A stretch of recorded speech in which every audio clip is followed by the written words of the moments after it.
ইমাম সাহেবের উপরে নির্ভর করে আপনার আখেরাত শুদ্ধ না অশুদ্ধ। ওনার নামাজ ঠিক তো আপনার নামাজ ঠিক।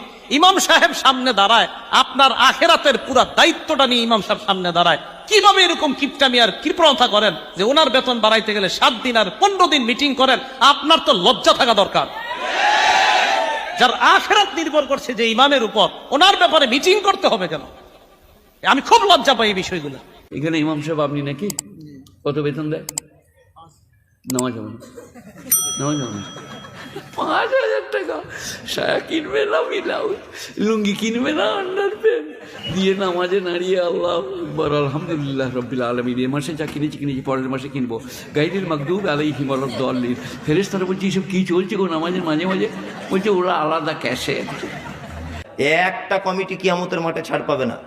যাদের মসজিদের ইমাম সাহেব 4,000 বেতন, 5,000 বেতন, মসজিদ 12 লাখ টাকা 14 লাখ টাকা দিয়ে তৈরি করেছে মার্বেল পাথর,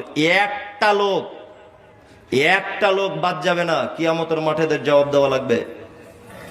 মসজিদের টাকা জমা আছে ব্যাংকে 12 লাখ টাকা, আর ইমাম সাহেবের বেতন 6,000। এই ইমামের বেতন যদি এত কম দাও যেটা দিয়ে ইমাম চলতে পারে না, তাহলে সেক্ষেত্রে তুমি ইমামের হক আদায় করছো না। তুমি কিসের সালাত আদায় করছো আর কিসের ইবাদত বন্দী করছো? তুমি তো ইমামের হক নষ্ট করছো।